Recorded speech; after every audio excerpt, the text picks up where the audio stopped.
Hi, my name is Thomas and today we're gonna have a second close look at the TT Artisan 25mm f2 lens, this one, and I brought the 23mm f1.4 as well.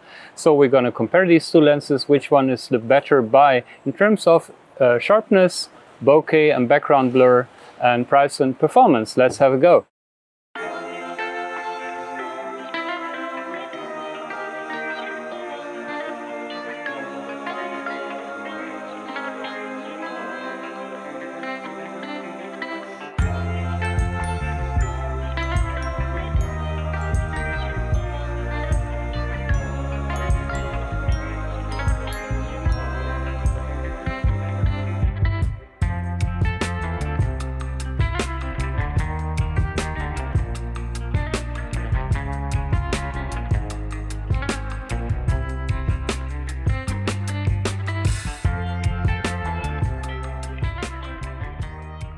I'm not going to tell you a lot about handling and finish of these lenses because they're essentially the same. They're both TT Artisan, they both have the clicked aperture, they both have the adjustable hard stop at infinity. I'm going to do a separate video about that. And they just feel the same. Just the 23 f1.4 is a little bit bigger and has this chrome finish, the zebra finish around the focus ring, but you can also have a black version of the 23 f1.4. So essentially you're looking at the same quality, the same feeling here.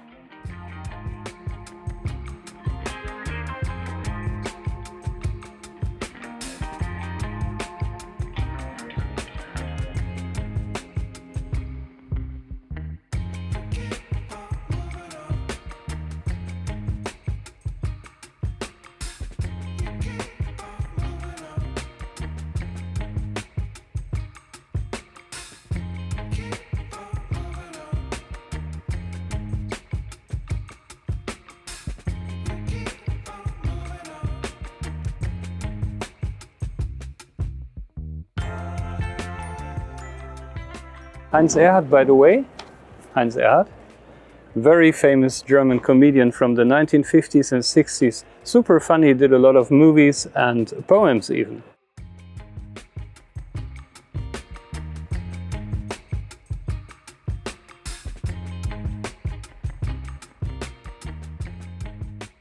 Let's try again. I'm taking a picture of these beautiful yellow flowers at 0.3 meters with both lenses. 0.3 meters on this.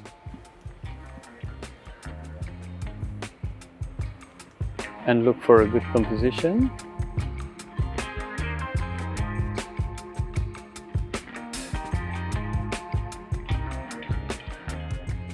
.3 meters on the 23 f1.4.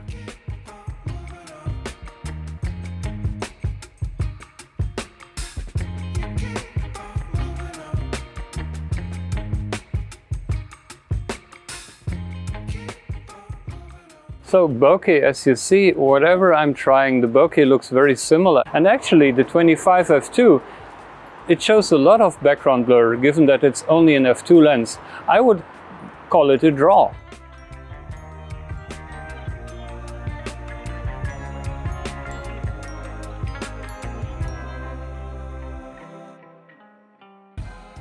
Remember, I already did a comparison review with the 23 f1.4, and back then I compared it to the Kamlan 21 f1.8 and the Zonlai 22 f1.8. And back then this lens really showed a lot more background blur than the other two. So I'm not really sure what's going on here. Maybe this 25 f2, maybe it's a little bit more than f2 in reality or something like that. Or this is just a little bit less than 1.4.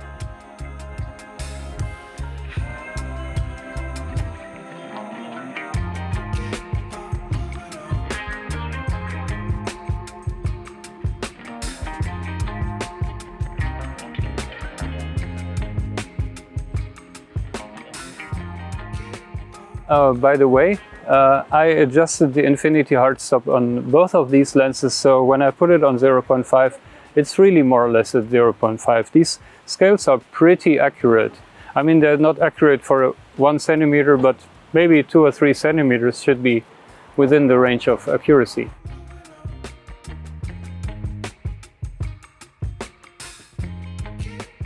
In terms of image quality, have a look at these shots. By the way, I did already reviews of both lenses. Here is the review for the 23 f1.4. Came out in 2021. And here we've got the review for the 25 f2, the new one. Yeah.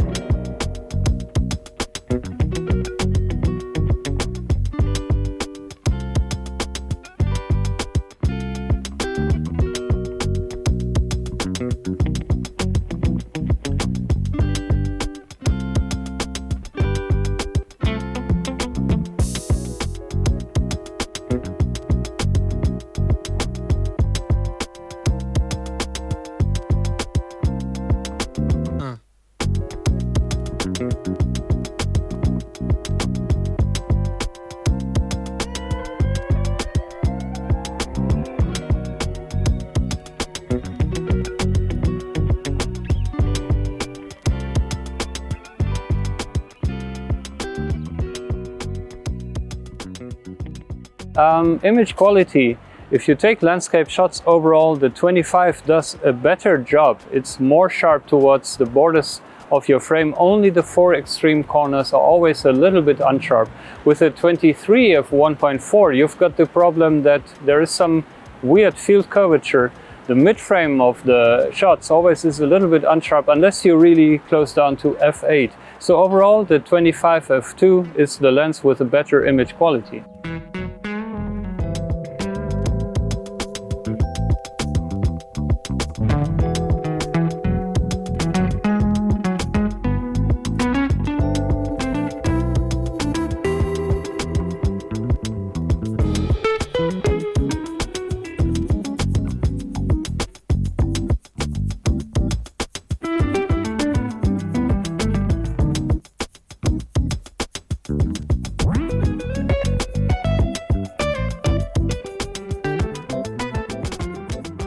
And now let's go for distortion. Compare distortion, the distance is about 3 meters.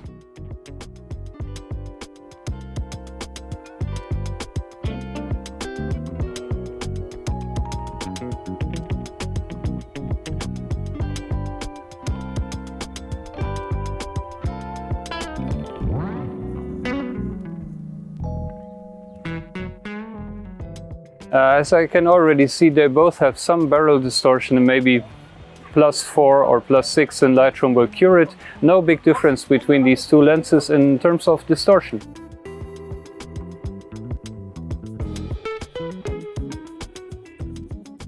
I found a house here. We're going to take a shot with both lenses. That also gives us a chance to check out how is actually the image brightness, how much is the difference in terms of light gathering power between the 1.4 and the f2.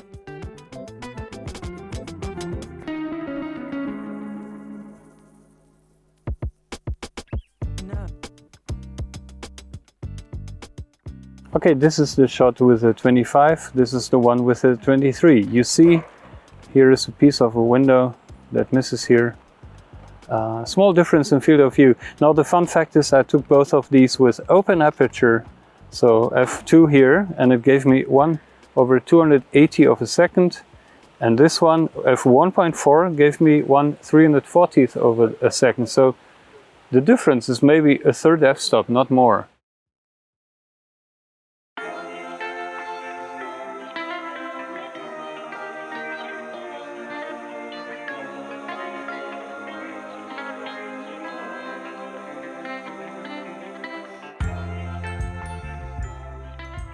Oh, one thing, aperture stars. The 23 f1.4 has got the classic TT Artisan 10-bladed aperture, makes for 10 pointed sun stars in your night shots.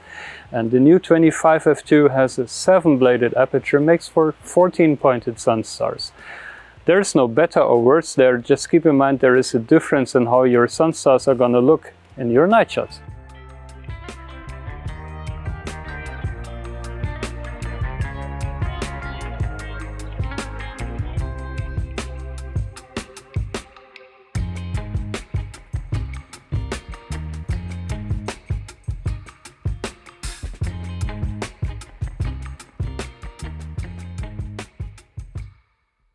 So, image quality, the 25mm f2 wins. Bokeh, it's a draw, but the 23 has a little bit more field of view. It's the wider lens, so I maybe give the nod to the 23, because we know the wider a lens, the more complex it is to get the same amount of background blur. So slight advantage maybe for the 23.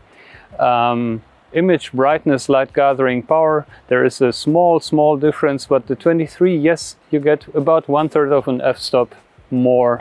In terms of low light, sometimes it can help. And price performance, that's the last one. Well, this one brand new, $64. The official retail price for the 23 is, I think, around $130, so it's twice the price. I know you can get these a little bit cheaper these days, because this is a lens that came out 1 year ago, and this is still brand new on the market. You also can shop around used for these lenses, but if you compare the new prices, price performance, the 25 wins. Of course, it's half the price. So overall verdict, it's hard for me to recommend the 23 still, because the 25 does the same job, even a little bit better image quality. The difference in field of view is very small, and you get it for $64. What else can I say?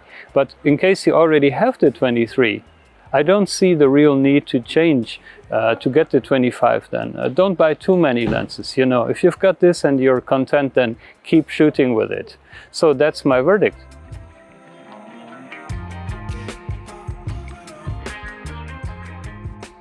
And that's it for today. I hope you found this interesting, maybe even useful. Again, if you're in the market for these lenses, watch my separate reviews as well. If you've got any questions or comments, write something in the comment section below. I love to read all your comments, you know that, and I answer every single one of them. And also like, subscribe, hit the small bell button for notifications, you know the drill. So have a great time, live long and prosper, and I'll see you in the next video. Bye.